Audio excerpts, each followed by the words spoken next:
is very positive in what it's saying around forests and wood, we're not delivering the tree planting that we need to produce the wood we require here in the UK. And I think there's a danger that if we carry on the path that we are, in particular in England, where we'll actually have less wood available in 20 years than we do now, that it's signalling intent that we're going to export the UK's forest footprint to other countries. And that clearly isn't the global leadership that the planet needs. We need to plant more trees and well-managed modern mixed species forests, creating rural jobs, supporting the fight against climate change and delivering benefits for people and wildlife at the same time. For us, it's clearly a win-win-win, and it's turning a triple bottom line of social, environmental and economic benefits into a triple top line. If we did this, I think the UK government could then really claim a genuine leadership role in the future of our global forests. But with that perspective from me, I'm very pleased to be handing over to Ben as chair of the All-Party Group on Forestry and Tree Planting and get us back on to normal. So can I hand over to you, Ben, please? Well, diolch, Stuart. Thanks, Stuart. And hello, good evening to everyone. I'd really been looking forward to welcoming you all back to the Houses of Parliament this evening and to meet some familiar online faces in person for the very first time, but it wasn't to be, sadly. But hopefully next time we will be able to meet in person and to enjoy a bit of that tea.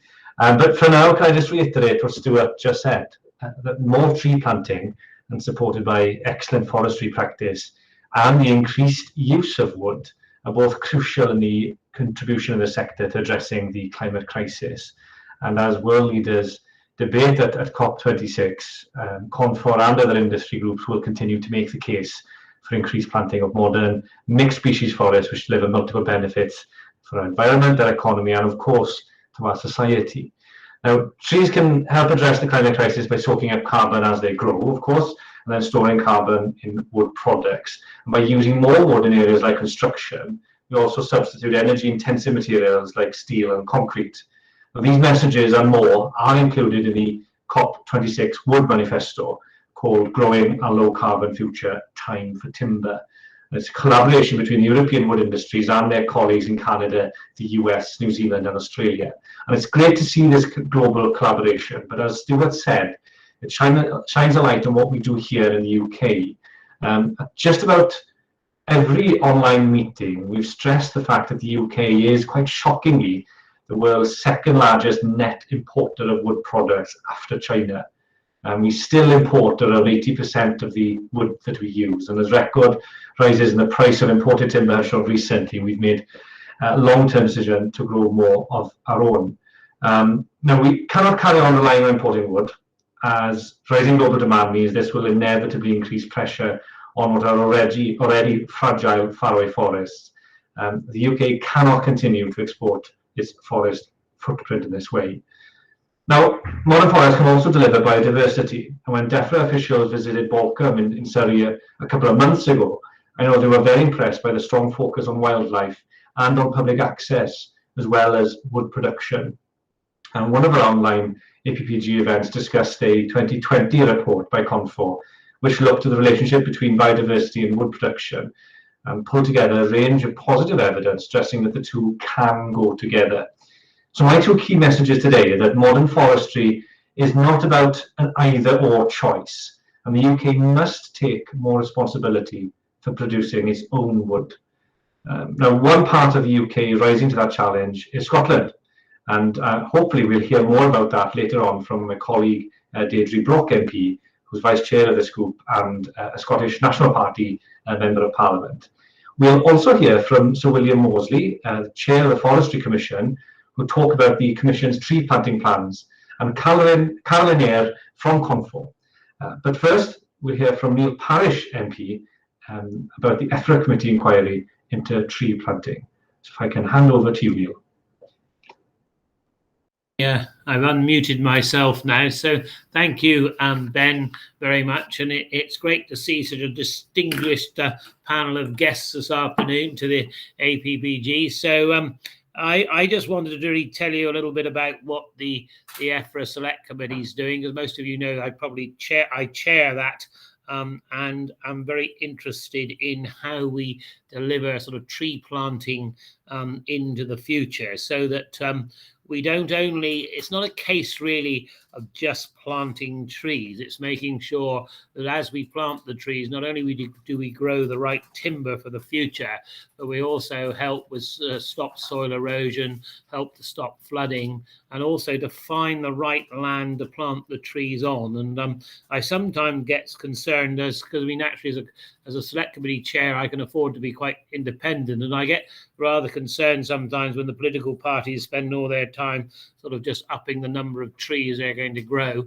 with little thought of what they're going to grow, where they're going to grow them, and what the end result is going to be. So, and I also think, you know, as we look at land management overall, naturally, I don't only look at tree planting and woodland, also look very much at, you know, permanent pasture and all those other things that actually holds a lot of carbon. And of course, we've got to remember that if we're sort of hell bent on absorbing carbon, we've got to remember that it takes a little while for those trees to grow to absorb that carbon. And of course, then we need to be able to cut the tree down and actually build with it and use it. And I think that's the parts of it that we haven't altogether joined it all up. So let me just tell you, because I can't we haven't actually finished our inquiry. So if I had my clerk here this afternoon, he would tell me quite clearly that you can't tell them all about what the inquiry's findings, the select committee's findings are, because we haven't yet published them. But I'll give you a rough idea who we've been seeing, what we've been doing, and where we're likely to be when we finish the inquiry. So far we have looked at we've had researchers, we've had trade bodies come in to see us, we've had third sector groups, farming and landowning organisations, the Forestry Commission, and Tony Juniper, the Natural England's chair. So later this month we'll be hearing from Lord Goldsmith, and then we will put our final parts to our report. So what we've been sort of hearing so far is that the key to reaching the UK targets is getting the incentives right, removing key barriers, link the skills shortages to ensure enough trees can be planted in time and in the right places. And of course, what we've also found is that we're not actually growing enough trees actually in this country either. So, you know, we've got to have a joined up approach to growing the trees. There also needs to be a viable economic model which allows farmers, landowners and forestry industry to plant trees.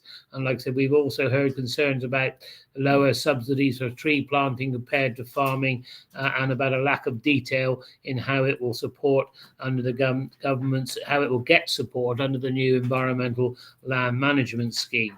And like I said, I'm also keen, because, you know, I declare an interest as a farmer, I'm also keen, like I said, to make sure that we do the right tree planting in the right place, and that we don't create systems where we over-compete with land, good land, for food production. So it's a case of getting the balance right. And I can also see a lot of benefits, certainly from ELMS, you know, the environmental land management schemes, to smaller planting schemes, to copses and the like.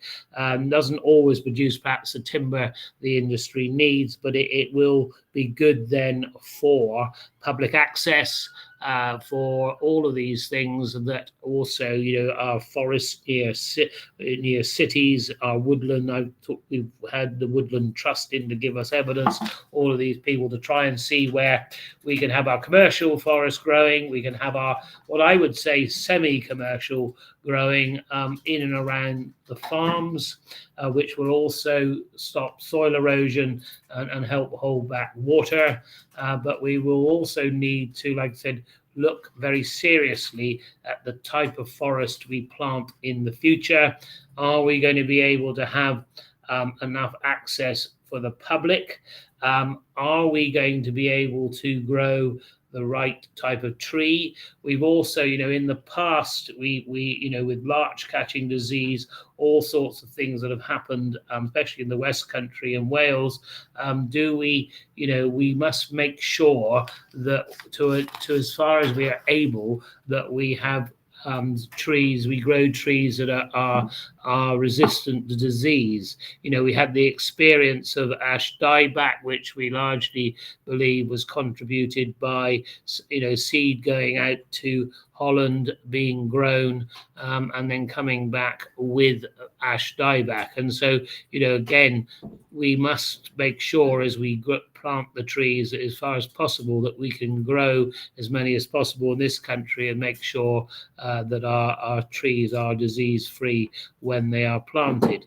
I know some of this is very difficult to look, so far forward, but of course with timber, with tree planting, the one thing you can absolutely be sure of is that it is a very long-term business, and it's going to be interesting really to see the take-up, I think, on tree planting, because we've got to maintain not only the planting of the trees, getting them in, but also sustaining an income on that land until there is an income from the trees.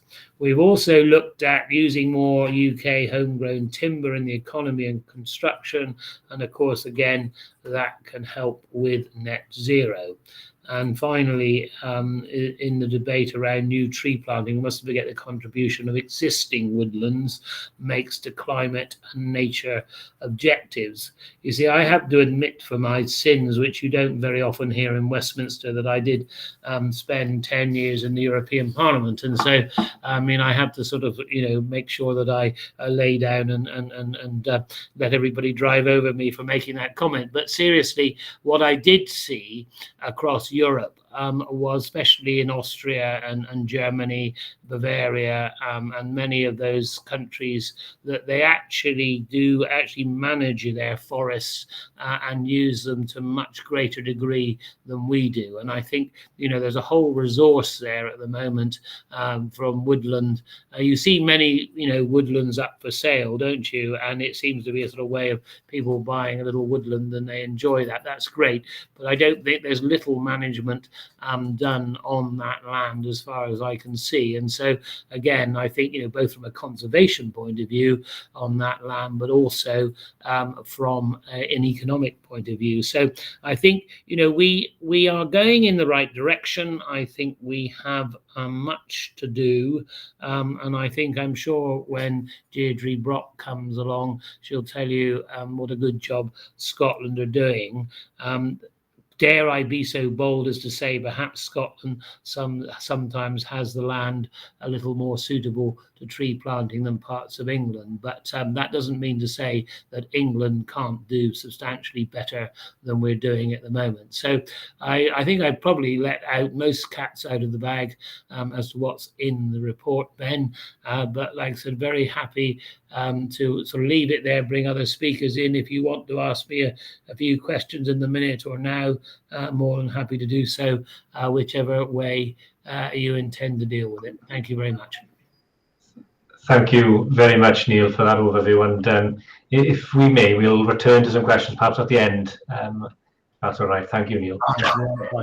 I'm trying to find my screen now whether Deidre was able to rejoin the call.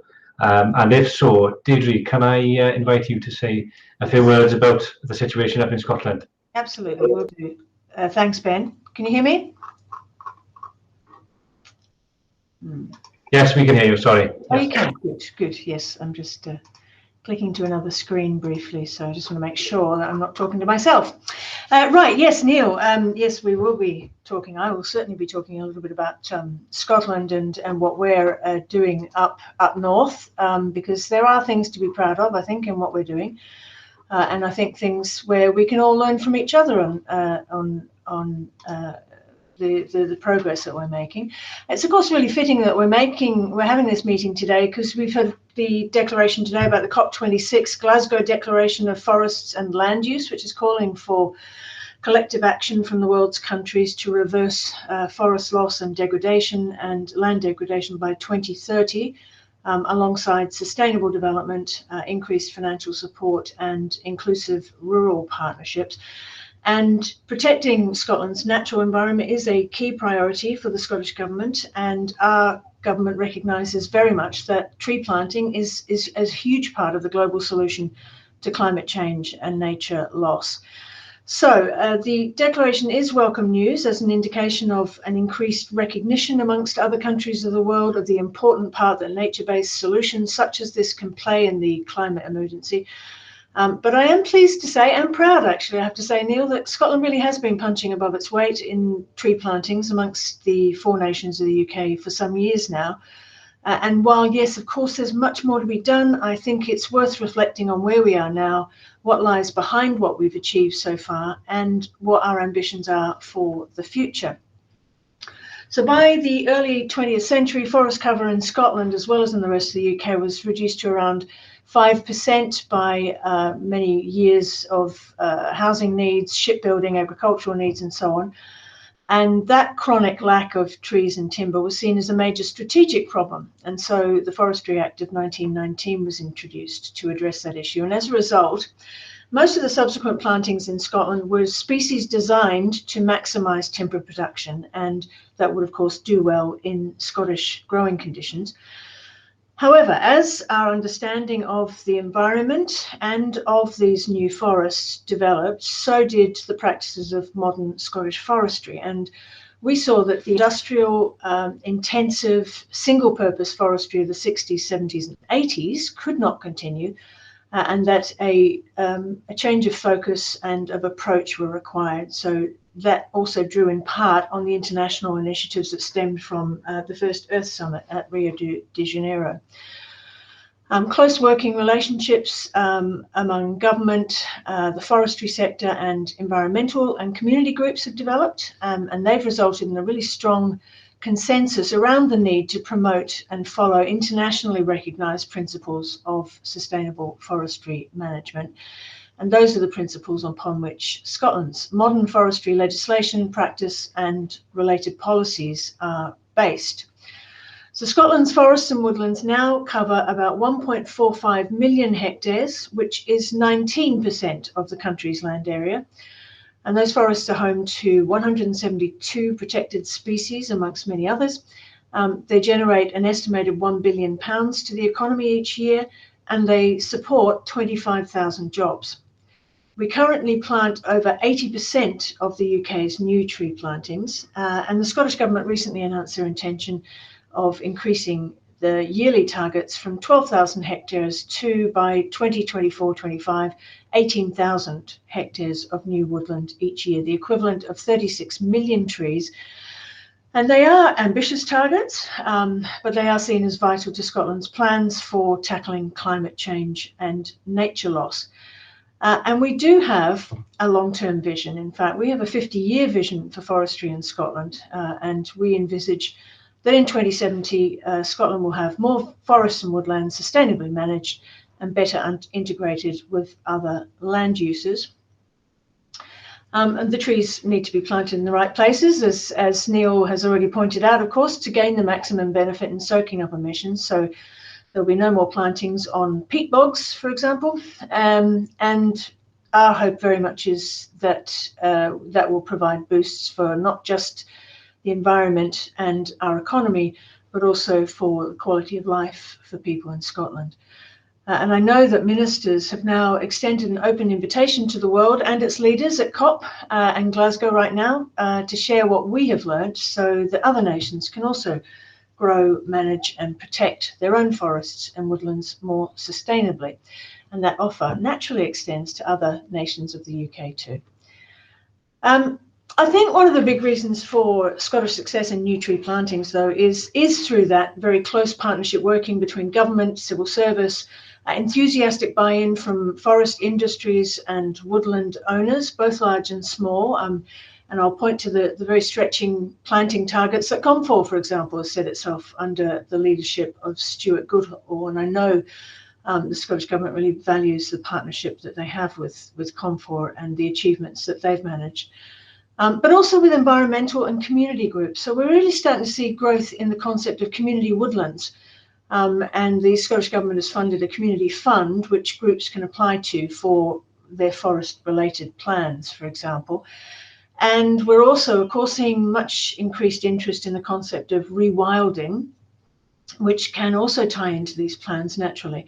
Although it should be borne in mind up in the Highlands, there's some sensitivity to that term being used, and some concerns that sort of the old style of laird, if you like, the hunting, shooting, fishing type lairds are being replaced by green lairds who are looking to profit instead from carbon trading and offset schemes. But those issues are perhaps a discussion for another day.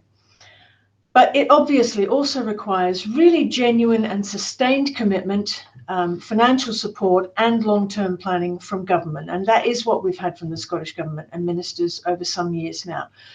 But I'd recommend anyone who hasn't yet to have a look at the Scottish Forestry Strategy 2019 to 2029 document to give you some more backgrounds and insights into Scottish approaches to the issues. Recent announcements from the government include investment of a further £150 million into meeting Scotland's enhanced planting targets and ensuring that there is capacity in tree nurseries. The Scottish Government's also committed to increasing the amount of Scottish timber going into construction, very important, as Neil said, from 2.2 million cubic metres from 2018 to 2.6 million cubic metres in 2021-2022. Now, using that timber locks away the carbon for the lifetime of the building, of course, and there is also naturally enormous potential there for the economy when that resource is sustainably managed. But it must be remembered that Scotland's forests are a really important part of the country's climate change ambitions, as they absorb around, it's estimated, 6.2 million tonnes of CO2 each year, equivalent to almost 10% of Scotland's gross greenhouse gas emissions. And just with that in mind, I think another secret to our success, if you like, has definitely been very strong joined up policies linking plantings to climate change mitigation, as well as promoting a greater use of wood. But just in ending, I mean, there's loads more to do. We know that. I mean, an increase from 5% tree cover 100 years ago to 19% today might sound like a good-sized leap, but we are a long way off the EU average of 38%. But we are proud of what we've achieved so far, and we have a genuine commitment to continue to increase that tree cover and to continue to promote forests and our woodlands as places for people to go and enjoy and to be managed sustainably. And we're certainly looking forward to making much greater strides forward in the future. So I'll end there. And I believe I am to now hand over to Sir William Worsley, the chair of the Forestry Commission, who's going to be speaking about how the Forestry Commission is working to meet government tree planting targets in, I think, England. So, Sir William. Deirdre, thank you very much indeed. I'm really sorry that we're not all together. I have to say I was rather looking forward to it. But this is a really important time to think about trees with COP26 starting in Glasgow. And Stuart's asked me to briefly update you on what the Forestry Commission is doing to help the government meet its tree planting targets. And I know Carolyn is going to be discussing the England Trees Action Plan in a little bit more detail later. So I won't spend too long on what the plan contains, other than to highlight just how truly ambitious it is. Planting more trees is just a big ticket announcement within the England Trees Action Plan, and rightly so, as trebling planting within the life of this Parliament's no mean feat, particularly in a small and crowded country like England. But this is just one of more than 80 commitments that together represent a step change in our approach to trees, woods, and our landscape. Not only will we grow more trees, we will better look after the trees we already have and make sure they deliver the widest range of benefits for the widest range of stakeholders possible. And the Forestry Commission is supporting this in 4 ways. Firstly, we will accelerate tree planting and establishment across the country. We'll support the creation of a wide range of woodlands, from naturally generated and riverside woodlands to trees planted on farms and well-managed productive forests. The England Woodland Creation Offer, a major new tree planting grant scheme, and I think quite a generous one for farmers and landowners, will provide resource to help achieve this. And we'll boost the planting and establishment of trees in urban and non-woodland areas for the benefit of local communities. And Forestry England will expand the nation's forest in partnership with public and private landowners. Secondly, woodland in England will be better managed and improved. We'll support tree-related science to nurture and protect woodlands so nature can thrive, launching a new centre for forest protection. We'll strengthen protections for ancient and long-established woodlands. And we'll set up a new fund to support tree nurseries innovation so more healthy trees can be sourced from within the United Kingdom.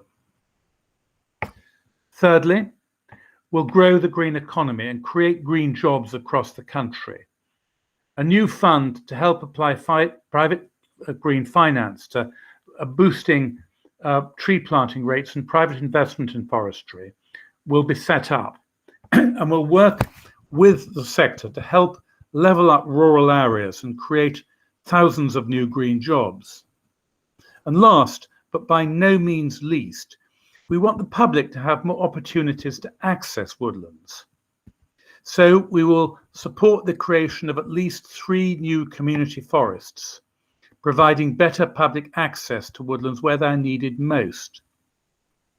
And as well as the England Woodland Creation Offer, incentivising landowners to allow access to newly created woodland, will bring forward an England-wide plan for improving public accessibility. So, as I said, ambitions are high, and we recognise we cannot do this alone. It's going to be a national effort involving government, land managers, foresters, NGOs, community groups and others.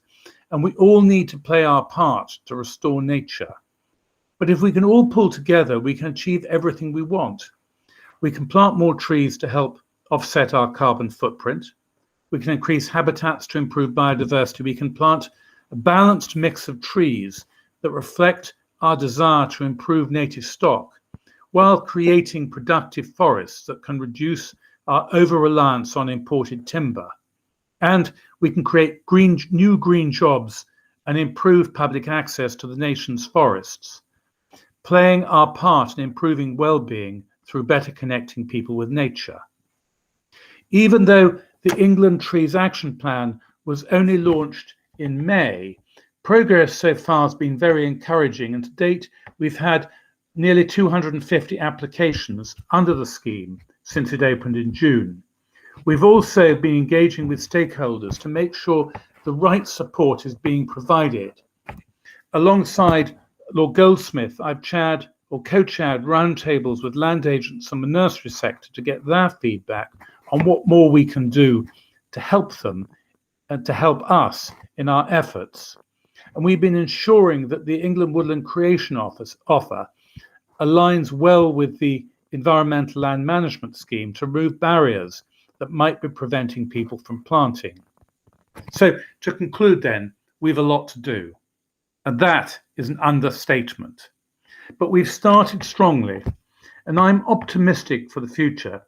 Just last week, the government announced in the spending review that it was expanding the Nature for Climate Fund, the engine behind this whole initiative, to ensure spending of more than £750 million by 2024-25.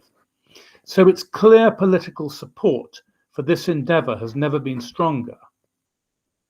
For more than 100 years, the Forestry Commission has worked hand in hand with partners from all walks of life to make sure our trees, woods and forests meet the changing needs of society. We're building on that heritage as we deliver the Trees Action Plan, being a forward-thinking partner that helps everyone to realise the enormous opportunity the plan presents. I have to say, it's a tremendously exciting time for trees, and I look forward to working with you all to make a great success of the opportunities we have. So thank you for inviting me here this evening. And I think now my job is to hand you on to Caroline. Thank you very much indeed, Sir William. And Neil, good to see the Devon flag flying loud and proud. As I've said before, I'm really optimistic about the England Trees Action Plan. I'm not going to cover it in any detail, but just to say I've seen a few strategies come and go, and this one really does feel really different. As an industry, we feel more engaged. We have had and have been given a very clear remit by Lord Goldsmith and DEFRA to move things forward, and we shall do that. The first thing we're doing is creating an English forest and wood-based industries leadership group. And the inaugural meeting of that will be on the 9th of November. One of the early outputs of the group will be an industry strategy and an action plan, highlighting where forestry and wood-based industries can contribute positively to economic growth and climate change mitigation, the English Trees Action Plan and the new net zero strategy. The group will also feed into the development of a timber in construction policy roadmap led by DEFRA to increase the safe use of timber in construction in both the public and private sectors. But what lies at the heart of this has got to be the recognition that we must increase timber production in this country over the coming decades. There just isn't enough wood, not just here in the UK, but in the world, and it is getting worse. So what I want to see the UK do is put its big boy pants on. And as Stuart and Ben said, take responsibility for growing more of its own wood, not relying on others. It's not just about timber production for jobs and economic growth, it's timber production for climate change, for biodiversity and for people. I was on the visit to Balcombe Estate, I helped organise it that Ben mentioned earlier, and it really was refreshing to see DEFRA officials realising it's not wood production at all costs. It's much more than that. It's about what forestry can and does deliver for local communities through, and let's not forget, high standards of silvicultural practice. We are a profession. Visits like that really help to take down the artificial barriers between one type of forestry and another. Those barriers are not helpful and they are not needed. We need a mosaic of new planting of all types, but we certainly need more planting for timber production. So I look forward to more DEFRA visits, more positive conversations, and an industrial strategy that shows that the UK is finally ready to take greater responsibility for growing its own timber. Confor and its members will be at the heart of that, and that's great news. So with that, I'm going to hand over to David Lee, who will facilitate some questions. Thank you, Caroline, as punchy as ever there. Lord, can I just ask a quick question, Lord Carrington, of Neil Parish first? Neil, I'm just interested in what Deidre Brock said in Scotland. She summed up by saying there was a genuine sustainable commitment to forestry, there was financial support for planting, and there was long-term planning. From your inquiry into tree planting and woodlands in England, do you think that genuine sustainable commitment, financial support and long-term planning is in place in England? David, yes, I think it's getting better would be my reply to you, because as a select committee chair, as you know, I don't have to sort of particularly toe a government line. And so but I have to say that the grant system now is much more attractive. I think the challenge to DEFRA and the government will be, to get enough of those schemes up and running, get people committed to it, and then actually deliver and plant the trees. I mean, naturally, our target is 30,000 hectares, by the end of this Parliament, which is, quite a lot to do. But I would say to you that we're making better progress than we have. I think we're taking it.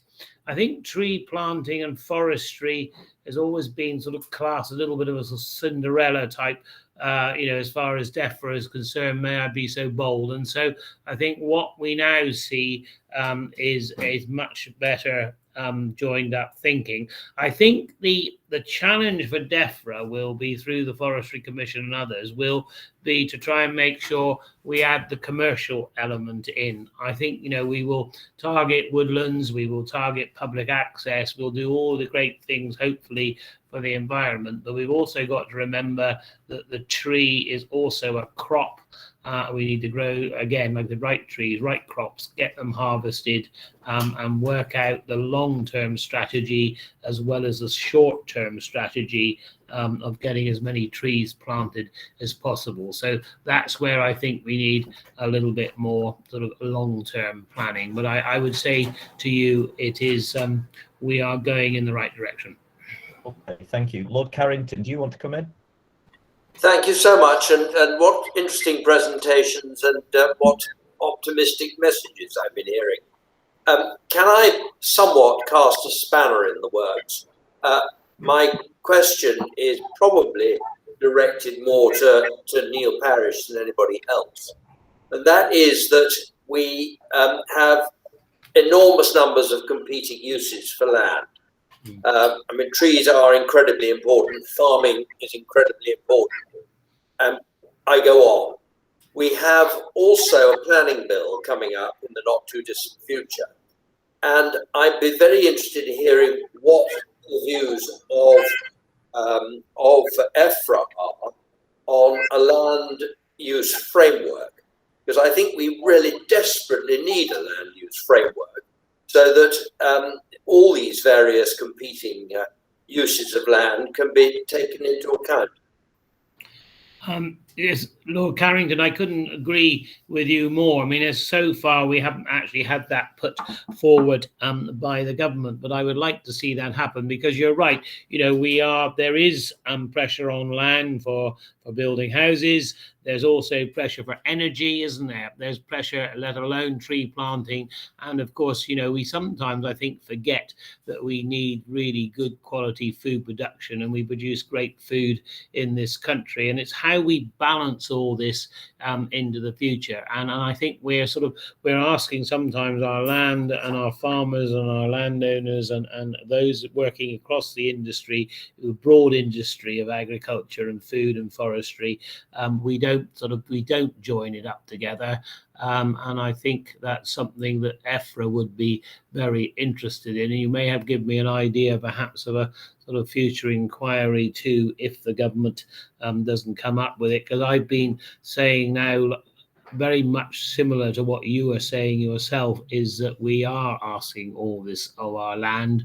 What do we, where are we going to do all this? What do we expect it to deliver, and where do we expect it to deliver it? And I think, you know, those are the key set points. So yes, a really good question. A true politician, I've sort of partly turned it back on its head, but I accept what you say. And I think we will have to actually have a sort of proper audit, really, of what we intend land use to be. Also, you see, you know, you just take sort of biodigesters and all these types of things. You're seeing, I saw them as those that are going to use waste to energy, basically. But of course, now you're seeing a lot of whole crop of maize and fodder beet and everything else going into these biodigesters, and competing then with food production, competing because they almost get a double subsidy. So we have to be careful too, as we manage our land, that we don't get involved. You know, we have an opportunity to sort quite a lot of that out. And if we looked at an overall audit of land use, then I think it would work. And I think when it comes, again, like I said, to tree planting, let's make sure, and rewilding and all these types of things. Rewilding does make me a little wild, dare I say it, but you know, we do have to be careful that we don't use up too much good land on things that may or may not be beneficial in future generations. There's too much box ticking going on at the moment, if I could be so bold, and not enough practical solutions. So I couldn't agree with you more. And like I said, I may well feel an inquiry coming on. So thank you for that question. Okay, thanks very much, Neil. I'm going to put a question to Sir William that's been sent in by David Robertson from Scottish Woodlands, and it touches on some of the things we've heard from Deidre Brock. Scotland's currently fulfilling 80% of UK planting activity. With land of similar types, grades and values either side of the English-Scottish border, how can the English grant system and consultees enable similar activity in North England and beyond. So what can, in Northumberland and Cumbria particularly, Sir William, what can we learn from what's happening just over the border, and how can that positive success in Scotland, I think as Athol MacKillop once put it, seep across the border into England? I think it's very important that it does.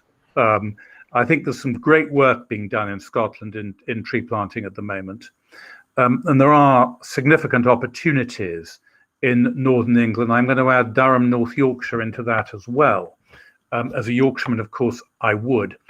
The challenge is to get the right trees planted in the right land. We've got the issues of deep peat. We're all agreed we shouldn't be planting on that. But there are opportunities in the north, particularly for good productive forestry. And I'm not talking about single species blocks of Sitka spruce, because that's something that was done 50 years ago. I'm talking about well-designed productive forests with good mixed crops. I mean, I'm a forester. I've never planted single species in my entire forestry career. It's not necessary. But I think there are the forestry in North England is very similar to the forestry in border Scotland. And I think that there are lessons. I think we've got to find the right bits of land. And one of the key things we've got to do, and I'm very focused on in the Forestry Commission, it is the process. It's far too difficult. And we're working very hard on that. One of the things that we've done is to be part of the Northumberland Forest Partnership, and the purpose of that and the thinking behind that was to get people together, but right at the beginning, before schemes came in, so we knew what land was appropriate, what land wasn't, because obviously we can't plant trees everywhere. We don't want to. We've got to get the right trees in the right places. And the key thing, I think, and this is very appropriate in the north of England, is to get the organisations, whether it's the National Park, whether it's Natural England, whether it's Historic England or whatever, round the table so that we know what is appropriate. But we must, it's a huge challenge to us, and we must get these trees planted. Okay, thank you. Thanks very much, William. I know there is some very good work going in Northumberland with bringing all the parties together, as you say, to come up with appropriate solutions to increase planting there. So very conscious of time. I'm just going to say there's a point made by Helen Richardson and also Imam Saeed from the nursery sector about nurseries needing a long lead-in time to produce the trees we need and the confidence to increase production. I'm sure that's something that's come up in the EFRA inquiry with Neil Parish, but the nurseries are absolutely vital, and so the nursery board does very much need to be heard. As I say, I'm conscious of time. I know some people will need to go, so I'm just going to go over to Stuart just for a final few reflections before we end. Stuart. Thanks very much, David. And just before I hand over to Ben to bring the meeting to a close and provide the thanks, I mean, I thank to everybody for bearing with us and coming along. And in the limited time available, there's just 4 things I was really wanting to pull out from each of the speakers. And it feels cruel to do that when we've seen so much content from everybody. But I mean, I was really impressed by Neil Parish's point that really, let's not just set targets, but let's think about what we're planting where and for what purpose. And I think that's, that simple phrase is definitely a really important word for everything that we do going forward. And it was interesting, and I think very pertinent, what Deidre said about the achievements in Scotland have happened because of close partnership working. That consensus between government, industry, and environmental and community groups. And it can sometimes feel as though it's unobtainable because it's not easy. But by getting the people around the table and with goodwill on all sides, it's shown to be achievable. And certainly that's something we look to build on. Caroline, it was great to hear Caroline's optimism about the new industry leadership group and its strategy. Like Caroline, seen a lot of strategies, and it can be hard to be optimistic these days. So it's great to hear that, and also the challenge about getting our big boys' pants on. I'm not quite sure where to find them. I don't think I'll put that phrase into internet and check that. But if Caroline's got any advice, I'm happy to take that. And Sir William Sir William covered a lot of ground. But I was really interested in what you were saying about green finance to level up in rural areas, because it just demonstrates that forestry can deliver on so many relevant agendas. Leveling up, helping those people who feel left behind. Forestry is an opportunity to do that in rural areas. So it allows us to encapsulate so many different things. So with that, my thanks, and over to you, Ben. Well, thank you, Stuart. And again, I'd just like to reiterate your words in thanking all of those who contributed to the discussion this evening, and indeed those who very helpfully put questions to the panelists. I think we had a very interesting discussion, and whilst it is a shame that we weren't able to hold it in person as planned, I do hope that we'll be able to do so in the very near future. So for now, diolch yn fawr iawn, thank you very much, and hopefully see you all soon. Bye. Thanks, everyone. Thanks, Ben. Yeah, bye. Bye, Ben. Thanks, David. Neil. Thanks very much, William. everybody. Cheers. Bye, Thank you. everybody. David, I'd like to talk to you about the nurseries sometime or other. All right? Can you hear me? Yeah, what we could do, Neil, is we could put you in touch with a couple of the people who raised the questions, or put them in touch with the Confor nursery group. Caroline, Stuart. Yeah, that's fine. Yeah, Caroline, we have taken a bit of evidence, Caroline, from them, but I'm really concerned that we, unless we send a message to the nurseries soon enough, we just won't have the trees when we want to plant them, not in this country anyway. So something I think we could do a lot more with. So if you've got some stuff that would be useful for us, please, can I perhaps have a chat with you both or something? Should I get Karis to organise it, or what?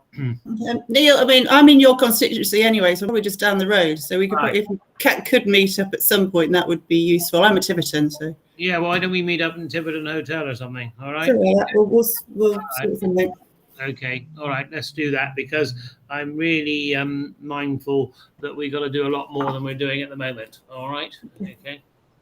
Thank you, everybody. Bye-bye. Thank you. Caroline, we'll get hold of you. All right. Yeah, do. Okay, thank you. Bye. Bye-bye.